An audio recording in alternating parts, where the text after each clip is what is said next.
እንኳን ወደ ዩቲዩብ ቻናሌ በሰላም መጣችሁ። እስካሁን እንግዲህ በብዛት ስናነሳ የነበረው ስለ ወንዶች ስንፈተ ወሲብ፣ ስለ ቶሎ መጨረስ፣ ስለ መድኃኒቶቹ ነበር። በዛሬው ቪዲዮ ደግሞ ስለ ሴቶች ስንፈተ ወሲብ እና ሕክምናውን እናቀርባለን። እስከ መጨረሻው ተከታተሉኝ። ብዙ ወንዶች የሚጨነቁበት ነገር ምንድን ነው?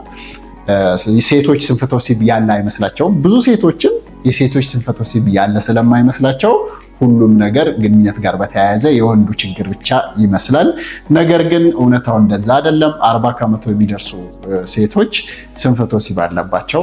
ኦልሞስት ከወንዶቹ ጋር እኩል ነው ማለት ነው። በዚህ ቪዲዮ እሱን ዘርዘር አድርገን እናወራለን። ስለ ህክምና አማራጮች እናወራለን። እንግዲህ ባለትዳር ከሆናችሁ ለሚስቶቻችሁ ይህን ቪዲዮ ሪከመንድ አድርጉ። እንደገና ደግሞ ለራሳችሁን ብታውቁ ይጠቅማችኋል ማለት ነው። ቆይታ ከኛ ጋር።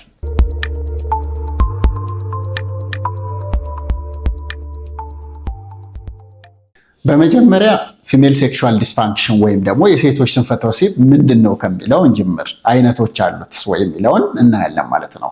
እንግዲህ ፊሜል ሴክሹዋል ዲስፋንክሽን ወይም ደግሞ የሴቶች ስንፈተ ወሲብ ብለን በአጠቃላይ ግሩፕ የያዝነው በዋናነት 4 አይነት ነው። የመጀመሪያው ፊሜል ሴክሹዋል ኢንተረስት ኤንድ አራውዛል ዲስኦርደር የምንለው አለ። የሴቶች የፍላጎትና ያለመነቃቃት ችግር ማለት ነው። ይሄን ዲፋይን ስናደርገው ወይም ስንገልጸው ከ6 ወር በላይ የቆየ የሴክሹዋል ኢንተረስት ወይም ፍላጎት ማጣት ወይም ደግሞ ኢንተረስት ሲኖራቸው ደግሞ ብልታቸው ያለመነቃቃት። ለምሳሌ ወንድ ልጅ ስሜቱ ሲነቃቃ ኢሬክሽን ይኖረዋል። ሴት ልጅ ደግሞ ሉብሪኬሽን እና ቫጃይናል ስዌሊንግ ይኖራታል ማለት ነው። ይህ ለ6 ተከታታይ ወራት ካሌለ እና ደግሞ በዚህ ምክንያት ችግር ከተፈጠረ ማለት ከትዳር አጋሯ ጋር ወይም ራሷን ዲስትረስ የሚያረጋት ከሆነ ይህንን ፊሜል ሴክሹዋል ኢንተረስት ኦር አራውዛል ዲስኦርደር እንለዋለን። ጭራሽ ትዝ አይለኝም፣ በሀሳቤ የማይመጣም፣ ሴክሹዋል ፋንታሲው፣ ሀሳቡ፣ ኢኒሺዬሽኑ በሙሉ እነዚህ ነገሮች ያጠቃልላል ማለት ነው። የመጀመሪያው ፊሜል ኢንተረስት ወይም አራውዛል ዲስኦርደር የምንለው የፍላጎት ማጣትና ያለመነቃቃት ችግር ነው ማለት ነው። ሁለተኛው ደግሞ ፔን ዲስኦርደር ነው። ጄኒቶ ፔልቪክ ፔን ዲስኦርደር የምንለው አለ። ይሄም በብዛት ቫጂኒስመስ የምንለው ነው። ነገር ግን ከዛም ውጭ ሌሎችንም ያካትታል። ጄኒቶ ፔልቪክ ፔን ዲስኦርደር ማለት ይሄ በግንኙነት ሰዓት ላይ ማመም ማለት ነው። ሱፐርፊሻል ሲጀምር ሊሆን ይችላል ወይም ከጀመረ በኋላ ዲፕ ሊሆን ይችላል ህመሙ ማለት ነው። ይሄም ሴክሹዋል ዲስፋንክሽን ያመጣል ማለት ምክንያቱም ህመምና ግንኙነት ማድረግ ደስታ ማግኘት በተቃራኒ ስለሆኑ አንደኛው ችግር ይሄ ነው ማለት ነው። በሶስተኛው ደረጃና በብዛት ሁሉም ሰው የሚያውቀው ሁሉም ወንዶች የሚቸገሩበት ፊሜል ኦርጋዝሚክ ዲስኦርደር ነው። ይሄ ደግሞ ፍላጎቱ አለ፣ መነቃቃቱ አለ፣ ህመም የለም፣ ነገር ግን እርካታ የሚባለውን ነገር አያገኙም ማለት ነው። ስለዚህ ግንኙነት ያደርጋሉ፣ ግን ምንም እርካታ የሚባለው ነገር ምንድን ነው ይላሉ አንዳንድ ሴቶች ማለት ነው። አንዳንዶቹ ደግሞ በጣም ጥሩ ነበር ከወለድኩ በኋላ፣ ይሄን መድኃኒት ከጀመርኩ በኋላ፣ ይሄን ህክምና ካደረግኩ በኋላ ስሜቴ ጠፋ፣ ከዛ በኋላ ፍላጎቱ አለ፣ መነቃቃቱ አለ፣ ነገር ግን ግንኙነት እንጀምራለን፣ ህመምም የለኝም፣ ግን እርካታ የሚባለው ድሮ የነበረኝ ጠፋ፣ ወይም 75 ከመቶ በማረገው ግንኙነት ከዛ በላይም እርካታ አላገኝም፣ ወይም ደግሞ በጣም ይቆይብኛል፣ ላይክ 30 ደቂቃ 1 ሰዓት ይፈጅብኛል እርካታ ላይ ለመድረስ የሚሉት እነዚህ ፊሜል ኦርጋዝሚክ ዲስኦርደር እንላቸዋለን ማለት ነው። በአራተኛ ደረጃ ደግሞ ጄኒቶ ዩሪናሪ ሲንድረም ኦፍ ሜኖፖዝ የሚባል አለ። ይሄ ካረጡ በኋላ ሴቶች ላይ የሚከሰት የብልት መድረቅ፣ የብልት መሳሳት እንደዚሁም ደግሞ ህመም ሊገጥም ይችላል። ይሄም አንድ ችግር ይፈጥራል ማለት ነው። የሴቶች ስንፈተ ወሲብ ምንድን ነው የሚለውን አይተናል። አሁን ደግሞ መንስኤዎቹ ምንድን ናቸው? ሴቶች ስንፈተ ወሲብ እንዴት ይገጥማቸዋል? አሁን የወንዶች ስንፈተ ወሲብ ስናይ ስለ ሆርሞን እጥረት፣ ስለ ቴስቶስትሮን እጥረት፣ ስለ ስኳር፣ ግፊት፣ ኮሌስትሮል እንደዛ አይተናል። የሴቶችስ ስንፈተ ወሲብ በምን ይገጥማል የሚለውን ስናይ በዋናነት በ3 ካቴጎሪ እንመድባቸዋለን። መንስኤዎቹ ወይም ምክንያቶቹ ማለት ነው። ባዮ ሳይኮ ሶሻል ይባላል መንስኤው። ባዮ ማለት ባዮሎጂካል ነው። ባዮሎጂካል ማለት የጤና እክል ሲኖር ማለት ነው። ሰውነታቸው ሲስተማቸው ላይ ችግር ሲኖር ማለት ነው። አንደኛው ሆርሞን ነው። ለምሳሌ የኤስትሮጂን ሆርሞን መጠን ማነስ፣ ሌሎች የታይሮይድ ሆርሞን መብዛትም ማነስም፣ እንደገና ደግሞ የቴስቴስትሮን ሆርሞን ኖርማሊ ቴስቴስትሮን በዝቅተኛ መጠን ሴቶችም ላይ ያለ ሆርሞን ነው። እሱም በጣም ዝቅ ማለት፣ ሌሎች ህመሞች እንደ ለምሳሌ ስኳር፣ ግፊት፣ ኮሌስትሮል ወንዶች ላይ የሚያመጧቸው ማለት ነው ሴቶችም ላይ ያመጣሉ። እነዚህን ባዮሎጂካል ወይም ፊዚካል ኮዝስ ኦፍ ፊሜል ሴክሹዋል ዲስፋንክሽን ወይም ደግሞ የሴቶች ስንፈተ ወሲብን ሊያመጡ የሚችሉ ባዮሎጂካል መንስኤዎች እንላቸዋለን ማለት ነው። ስለዚህ አንዲት ሴት ይሄ የቅድም የገለጽናቸው ያለመርካት ችግር ሊሆን ይችላል፣ ወይም የፍላጎት ማጣት፣ ወይም የመነቃቃት ችግር፣ ወይም የህመም ችግር ካለ አንደኛው መንስኤ በሐኪም ጋር ቀርባ ኢቫሉዌት መደረግ ያለባት መመርመር ያለባት ባዮሎጂካል ኮዝ ወይም ፊዚካል ኮዝ የሚባሉትን ነው ማለት ነው። የኤስትሮጅን እጥረት ሊኖር ይችላል፣ የኢንዶክራይን ችግር ሊኖር ይችላል እንደ ስኳር፣ እንደገና ደግሞ የሆርሞን መዛባትም ሊኖር ይችላል። እንደገና ሌሎች ክሮኒክ ኢልነሶች ሊኖሩ ይችላሉ እንደ ግፊት፣ ኮሌስትሮል፣ ስኳር። እንደገና በተጨማሪ መድኃኒቶች ሊሆኑ ይችላሉ። አንዳንድ ጊዜ ለጭንቀት የሚታዘዙ መድኃኒቶች፣ እንደገና ደግሞ ለተለያየ ምክንያት ለምሳሌ ለካንሰር ሕክምና ሊሆን ይችላል። የሳይካትሪክ ኢልነስ ወይም የስነ አእምሮ ህመም ኖሮ ሊሆን ይችላል። ወይም ደግሞ አንዳንድ ጊዜ አንዳንድ ሴቶች ላይ ደግሞ ኦራል ኮንትራሴፕቲቭ ፒልስ ወይም ደግሞ የወሊድ መከላከያ እንክብሎች ሆርሞን ስላላቸው እንደዚሁ ችግር ሊፈጥር ይችላል ማለት ነው።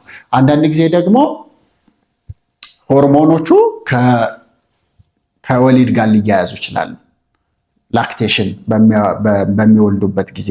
አንዳንድ ጊዜ ደግሞ የአንጎል ችግር ሊሆን ይችላል። ፕሮላክቲን በጣም የሚያመነጭ እጢ ኖሮ ሊሆን ይችላል። ፕሮላክቲን ከፍ ሊል ይችላል። ከሰርጀሪ ጋር ሊገናኝ ይችላል። ፔልቪክ ከእምብርት በታች ያሉ ሰርጀሪዎች፣ ማህፀንን አካባቢ የጨመሩ ሰርጀሪዎች ነርቮችን ሊጎዱ ስለሚችሉ የፊሜል ሴክሹዋል ዲስፋንክሽን ሊያመጡ ይችላሉ ማለት ነው። ከማረጥ፣ እርግዝና፣ መወሊድ በኋላ ማጥባት፣ ትራውማዎች፣ እነዚህ በሙሉ ፊዚካል ትራውማ ማለት ነው ባዮሎጂካል ወይም ፊዚካል ኮዝ ኦፍ ፊሜል ሴክሹዋል ዲስፋንክሽን ወይም የሴቶች ስንፈተ ወሲብ የሚያመጡ አካላዊ ችግሮች ልንላቸው እንችላለን ማለት ነው። አንደኛው ባዮሎጂካል ኮዝ፣ ሁለተኛው ሳይኮሎጂካል ነው። ሳይኮሎጂካል ደግሞ ኮዝ እንግዲህ ዘ ቢግስት ሴክስ ኦርጋን የሚባለው ዘ ብሬን ነው፣ አንጎላችን ነው ትልቁ የግንኙነት አካል የሚባለው ማለት። ምክንያቱም አንጎል ላይ ችግር ካለ እዛ ላይም ችግር ይኖራል ማለት ነው። ስለዚህ መጨነቅ ካለ፣ ጭንቀት ካለ፣ ጭንቀት አንቲሴክሹዋል ነው ወይም ደግሞ ጭንቀትና ግንኙነት፣ እርካታ የመሳሰሉት ነገሮች አብረው አይሄዱም ማለት ነው።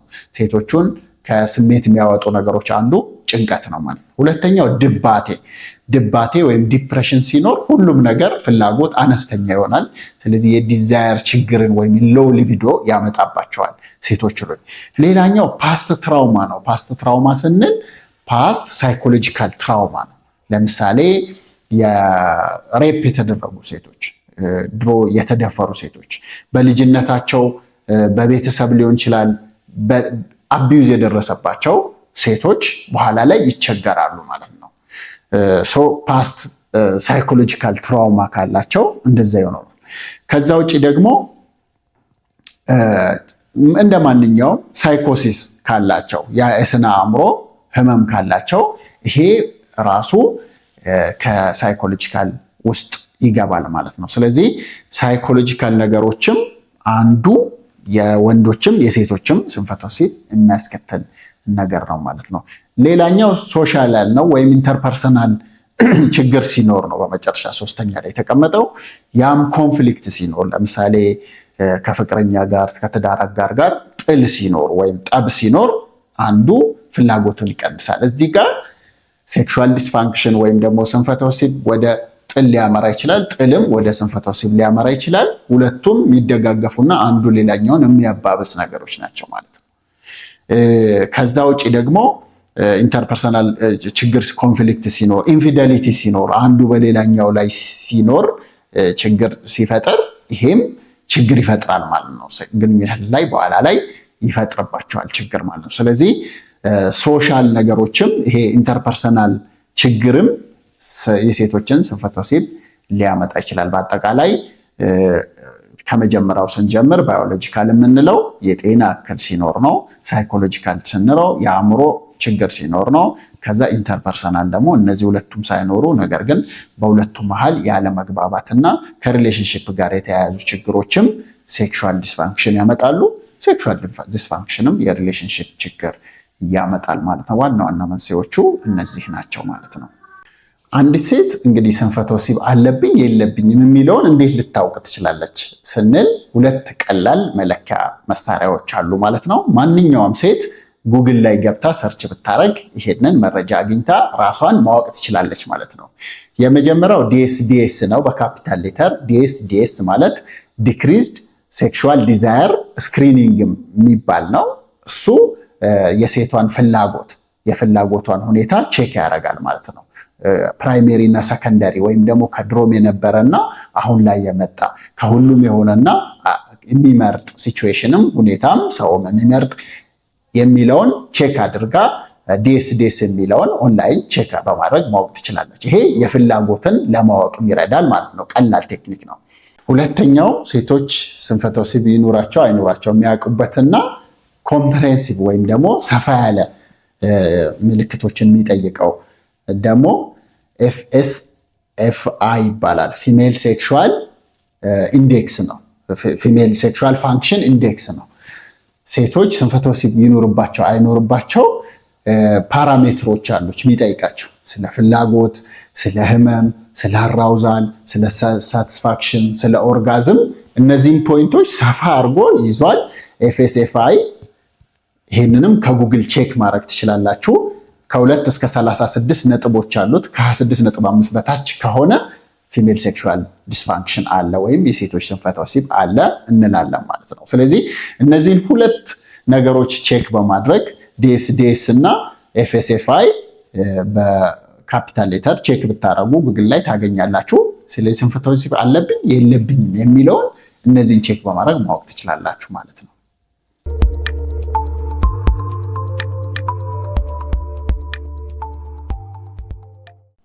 እንግዲህ የሴቶች ስንፈተ ወሲብ ብዙ ሰው ያለም አይመስለው። ምክንያቱም የኢዚ ስላልሆነ አሁን ለምሳሌ የወንድ ስንፈተ ወሲብ ኢዚ ቶሎ መጨረስ ካለበት ወዲያው ይታወቃል፣ አልቆምም ካለው ወዲያው ይታወቃል። የሴቶች ስንፈተ ወሲብ አንደኛ በግልጽ ኮሚኒኬሽን ሁለቱ በግልጽ የሚናበቡና የሚነጋገሩበት ኦነስትሊ የሚያወሩ ካልሆነ በስተቀር ብዙዎቹ ላይ ይታወቅ ይችላል። ለዛም ከባለትዳሮች ላይ አንድ የተጠና ጥናት ምን ያሳያል?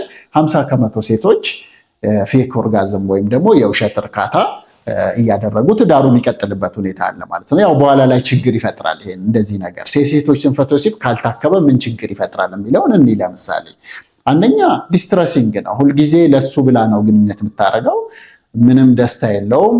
አንዳንድ ጊዜ ደግሞ ህመም ሊኖረው ይችላል። ቅድም እንዳነሳ ነው አንዱ አይነት ሴክሹዋል ዲስፋንክሽን እያመማትም ችላው ሊሆን ይችላል ማለት ነው። አንደኛ ለሴቷ በጣም አስጨናቂ ሊሆን ይችላል ማለት ነው። ይህንን ነገር ከስራም በላይ ሌላ አድካሚ በጣም የሚደብር ነገር ሊሆን ይችላል ማለት ለሴቷ። ሁለተኛ እሱም ጋር ችግር ሊመጣ ይችላል። ለምሳሌ ቫጂኒስመስ ካለባትና ግንኙነት ባደረጉ በሞከሩ ቁጥር እሷ የጭንቀትና የህመም የፍርሃት ስሜት የምታሳይ ከሆነ የእሱም ፍላጎት ሊቀንስ ይችላል ማለት ነው። ከዛ ውጭ ግን ያው ኢንፊደሊቲ ሊያመጣ ይችላል። ስለዚህ ከእሷ ጋር ግንኙነት ሲያደርግ ምንም ደስተኛ እንደሆነች አይባትም። ስለዚህ ሁሌ በቃ እሱ ነው የሚጠይቀው። ሁልጊዜ ግንኙነት ሲያደርጉ ምንም፣ አንዳንድ ጊዜ ደግሞ እንዳውም ባድ ኮሜንት ልሰጠው ትችላለች፣ መጥፎ ኮሜንት። ስለዚህ አንዳንድ ሰው ወደ ሌላ ሴት የመሄድ እሷም ደግሞ ከሱ ብቻ ነው ብላ ወደ ሌላ ወንድ የመሄድ በጣም የተለመደ ነገር ነው።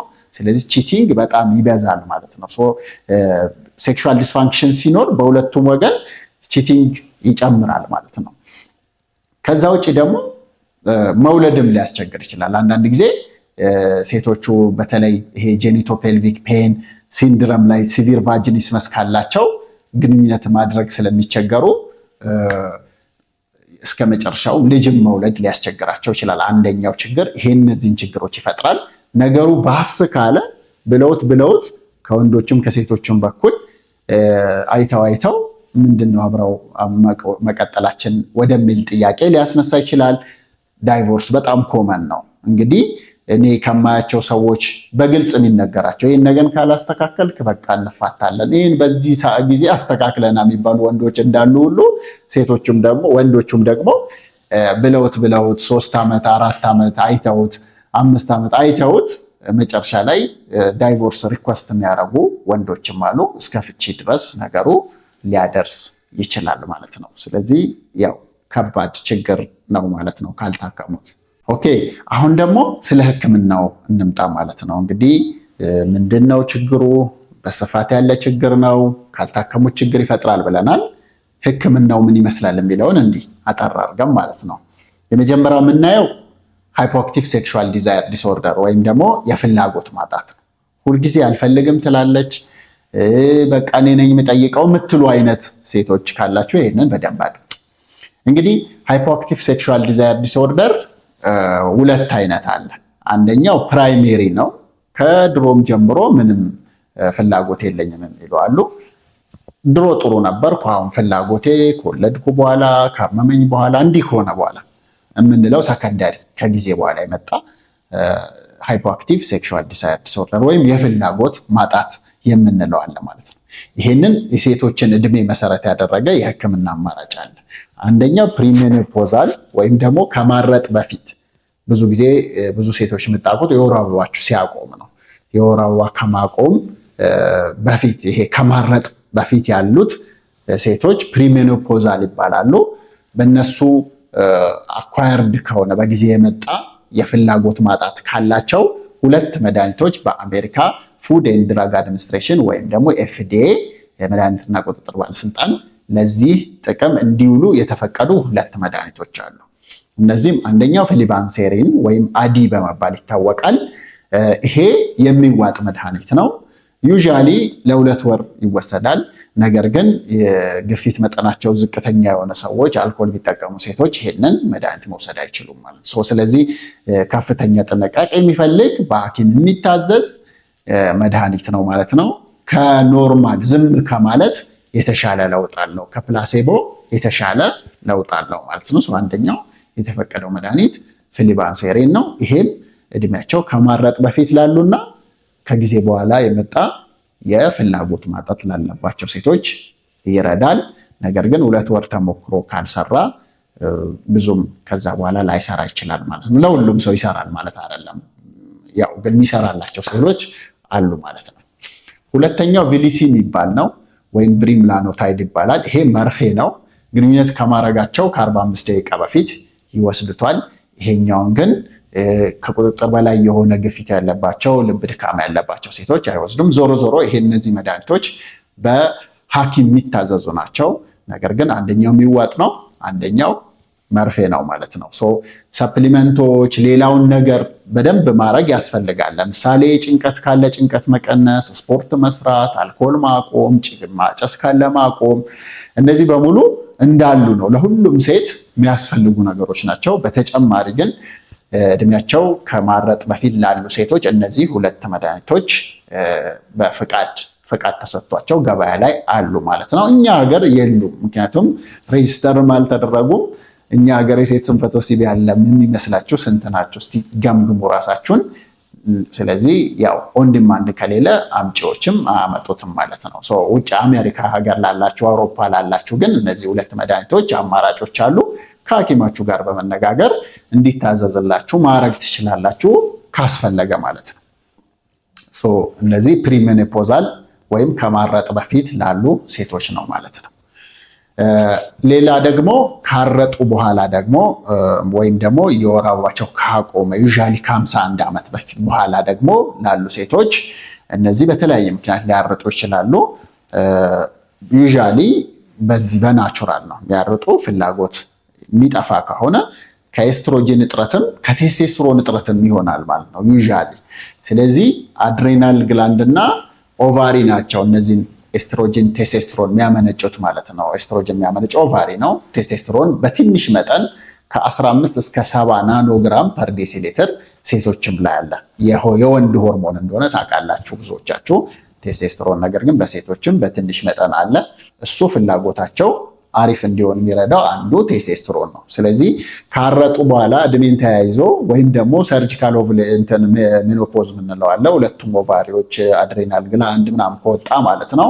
ወይም ደግሞ በመድኃኒት ይሄ ሊመጣ ይችላል። ይሄ በሚሆንበት ጊዜ ሎው ዶዝ ቴስቴስትሮን ለሴቶችም ሊሰጥ ይችላል። በተለይ በጄል እና በክሬም መልክ ማለት ነው። ዩዥዋሊ በሌላ መልክ በሚወጥና በመርፌ አይሆንም። ምክንያቱም ከመጠን በላይ ቴስቴስትሮናቸውን ከፍ እንዲያደርገው አይፈለግም። ስለዚህ ኤስትሮጅን ቴስቴስትሮን ኮምቢኔሽንም ሊሰጣቸው ይችላል ማለት ነው። ይሄ በብዙ ጥናቶች የተደገፈ ነው።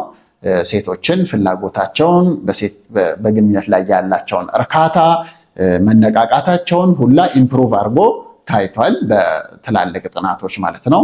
ስቲል ግን አንድ ሀገር ብቻ ነው ቴስቴስትሮንን ለሴቶች ሕክምና የፈቀደው፣ ያም አውስትራሊያ ነው። 1% ቴስቴስትሮን ክሬምን እዛ ሀገር የተፈቀደ ነው። ሌላ ሀገር የእኛን ሀገር ጨምሮ አውሮፓ፣ አሜሪካ ላይ ኤፍዲኤ ወይም መድኃኒትና ቁጥጥር ባለስልጣናት ያጸደቁት ነገር የለም። ግን ኦፍ ሌብል የሚባል አለ በሐኪም የሚታዘዝ። ምክንያቱም ኤፍዲኤ ለማጽደቅ ረጅም ይሄ ሎንግ ተርም ኮንሲኩዌንስንም ጭምር ኮንሲደሬሽን በማስገባት ጥናቶቹንም ብዙ ነገር አይቶ ስለሆነ የሚያጸድቀው፣ እሱ እስኪያጸድቀው ሐኪሞች ኦፍ ሌብል ማዘዝ ይችላሉ።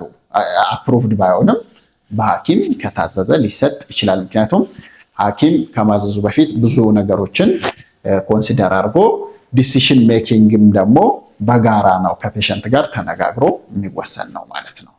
ቴስቴስትሮን መውሰድ የሌለባቸው ሴቶች ለምሳሌ የካንሰር አይነት ችግር ያለባቸው ሴቶች ቴስቴስትሮን ላይወስዱ ይችላሉ ማለት ነው። ብረስት ካንሰር፣ ኦቫሪያን ካንሰር፣ ዩተራያን ካንሰር፣ ካርዲዮቫስኩላር ኢልነስ ደግሞ የልብ ድካም ካለባቸው ላይወስዱ ይችላሉ። ያው ሐኪሞች ይሄንን ቼክ አድርገው ነው የሚሰጧቸው ማለት ነው። አሁን እዚህ ጋር አንድ ሊነሳ የሚችል ውዝግብ በብዛት ሴቶችም ወንዶችም የሚያነሱት አንዳንድ ሀገር ላይ አንዳንድ ሴቶች የሚሞክሩትም ቪያግራ ነው። ቪያግራ ለሴቶች ይረዳል ወይ የሚል ጥያቄም ተጠይቄያለሁ። እንግዲህ በጥናት የተደገፈ ቪያግራ ለሴቶች እንደሚረዳ የሚያሳይ የለም፣ በቂ ጥናት የለም። ስለዚህ ቪያግራ ለሴቶች ቪያግራ እና ዝርያው ሲአሊስ ወይም ታዳላፊ የምንለው ሲልደናፊል በተለያየ መልኩ ፎስፎዳይስተሬዝ 5 ኢንዛይም ኢንሂቢተር የሚባሉት ቪያግራ እና ዝርያዎቹ ለሴቶች ስንፈተ ወሲብ ብዙም አይረዱም፣ ሪከመንድድም አይደሉም ወይም ደግሞ አይመከሩም ማለት ነው። በመጨረሻም እንግዲህ እስካሁን የፍላጎት ያለመርካት ነገሮችን አይተናል። አሁን ደግሞ ፔን ለሚያስቸግራቸው እኔ አሁን ከተጋባን 7 ዓመታችን ነው፣ እስካሁን ግንኙነት አድርገን አናውቅም። ከተጋባን 2 ዓመታችን ነው፣ ግንኙነት አድርገን አናውቅም። አንድ ቀን ግንኙነት አድርገን ከዛ በኋላ ማድረግ አልቻልንም። ምክንያቱም እሷ ትፈራለች፣ ስሞክር በቃ ከስሜት ትወጣለች፣ ትጨነቃለች። ግንኙነት በጣም የተለመደ እኔ ጋር የሚመጡ ችግሮች ናቸው። ይሄ ጄኒቶ ፔልቪክ ፔን ሲንድረም ነው። ወይም ፔኔትሬት ሊያረግ እሱ ግንኙነት ሊያረግ ሲል ህመም ይሰማታል፣ ትፈራለች፣ ቫጃይናል ስፓዝም ይኖራቸዋል ወይም ቫጃይናው በራሱ ይዘጋል አይነት ማለት ነው። እንደዚህ በሚኖርበት ጊዜ ዩዥዋሊ ቫጂኒስመስ ነው። ነገር ግን ሌሎች ነገሮችም ሊኖሩ ይችላሉ። ለምሳሌ የvulvar ኢንፌክሽን ካለ ህመም ሊኖር ይችላል። ኢንዶሜትሪዮሲስ ካለ ህመም ሊኖር ይችላል። ኢንዶሜትሪዮሲስ ማለት በሌላ ቪዲዮ ገልጫለሁ። ነገር ግን የማፀን የውስጠኛው ክፍል ሌላ ቦታ ሲበቅልና ህመም ሲሰጥ እንደማለት ነው። ከዛ ውጭ ደግሞ ይሄ ቫጂኒስመስ የምንለው ስፓዝም፣ ኢንቮሉንታሪ ቫጃይናል ስፓዝም በፍርሃት ከዚህ ቀደም በነበራቸው የገጠማቸው ሊሆን ይችላል። በዛ የተነሳ ስፓዝም ሲፈጥርባቸው እንደዛ ሊሆን ይችላል። አንዳንድ ጊዜ ደግሞ የቆዳ ችግሮች ለምሳሌ ላይከን ፕላነስ፣ ላይከን ስክለሮሲስ የሚባሉ የቆዳ ችግሮች ካሉ የvulቫው ማለት ነው እዛ አካባቢ ይሄንን ህመም ሊያመጡ ይችላሉ ማለት ነው። ቫጂኒስመስ ከሆነ ዋና ዋና የህክምና አማራጮች በተለይ ቫጂኒስመስ ይሄ ወጣት ሴቶች 26 27 አካባቢ እየተጋቡ ሰሞን ጀምሮ የሚገጥማቸው ነው።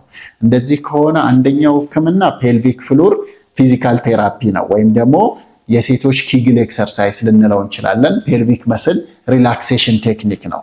ይሄንን ቪዲዮ በማየት ዩቲዩብ ላይ ታገኛላችሁ። ቴክኒኩን ብዙ ሴቶች ሰርተውታል። ያለፉበትን ሴቶችም ታሪክ መስማት ጥሩ ነው። ቫጂኒስመስ የሚለውን ራሱ ማወቅ ያስፈልጋል። ሰው ከእውቀት ነው የሚጀምረው። ከዛ ደግሞ ፊዚካል ቴራፒ 80%ቱን ይሄንን ችግር ይቀርፋል። በተለይ ከሌሎች ህክምናዎች ጋር አብሮ ሲሄድ ማለት ነው።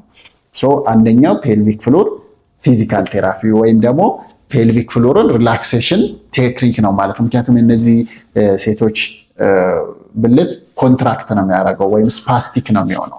ስለዚህ አንደኛው እሱ ነው ማለት ነው። ሁለተኛው ቶፒካል ክሬሞች ናቸው። በተለይ ቶፒካል 5% ሊዶኬን ክሬም ህመሙን በጣም ይቀንስላቸዋል። ግንኙነቱን ለማድረግ እንዲረዳቸው ይረዳል ማለት ነው። አንድ ግንኙነት ከጀመሩ የአንጎል ችግር ስለሆነ እያመኑ ሲሄዱ እየተሻሻለ ይሄዳል። ብዙዎቹ ለውጥ ያገኛሉ። በተለይ ፊዚካል ቴራፒውና ሊዶኬን ክሬሙን አብሮ ሲሰጥ የበለጠ ውጤታማ ይሆናል ማለት ነው። ከዛ ውጪ ሲሪያል ዳይሌተር ነው። ቫጃይናል ዳይሌተሮች አሉ በተለያየ ሳይዝ ከክሬሙ ጋር አብሮ። እነዚህን ደግሞ በማለማመድ አንደኛ ባለማመድ ነው፣ ሁለተኛ ሲሪያሊ ዳይሌት ማድረግ ነው። ይሄን በመጠቀም ደግሞ ቫጃይናል ዳይሌተሮችን በመጠቀም ይሄንን ነገር መቅረፍ ይቻላል ማለት ነው። ኢንፌክሽን ካለ ኢንፌክሽኑን ማከም ያስፈልጋል። የቆዳ ችግር ካለ የቆዳ ችግሩን ስቴሮይድ የተለያዩ አሉ ለዚህ ተብሎ የተዘጋጁ መድኃኒቶች እሱም በመውሰድ በሐኪም ትዕዛዝ ማለት ነው ሊታከም ይችላል ማለት ነው። ከዛ በተጨማሪ ጭንቀት መቀነስ፣ የቫይታሚን ዴፊሽንሲዎች ካሉ እነሱን መውሰድ፣ ቫይታሚኖች፣ ሰፕሊመንቶች መውሰድ ሊረዳ ይችላል። በተጨማሪም ደግሞ ስፖርት መስራት፣ የተመጣጠነ ምግብ መመገብ፣ አልኮል በጣም መቀነስ፣ ጣፋጭ በጣም መቀነስ ያስፈልጋል። ከዛ በተጨማሪ ግን ያው ሌሎችም ህክምናዎች አሉ። በእነዚህም ቢካሉ ያው በሐኪም የሚደረጉ ሌሎች ተጨማሪ ህክምናዎችም ሊኖሩ ይችላሉ ማለት ነው። እንግዲህ ስለ ሴቶች ስንፈተ ወሲብ ያቀረብኩላችሁ ጠቃሚ መረጃ አገኝታችኋል ብዬ አምናለሁ። እንግዲህ ይሄን ነገር ከወደዳችሁት ሰብስክራይብ ማድረጉን አትርሱ። እኔን የምትረዱኝ እናንተ ሰብስክራይብ በማድረግ ነው። እኔ ደግሞ ጥራት ያላቸው ቪዲዮዎችን እና ኮንተንቶችን በማቅረብ ለእናንተ እንዳቀርብ ያግዘኛል። ስለዚህ ሰብስክራይብ ማድረጓን እንዳትረሱ፣ ላይክ ሼር አድርጉት ለሌሎች ሰዎችም። እንግዲህ ቀጣይ በሌላ ቪዲዮ እስክንገናኝ ሰላም ሰንብቱ።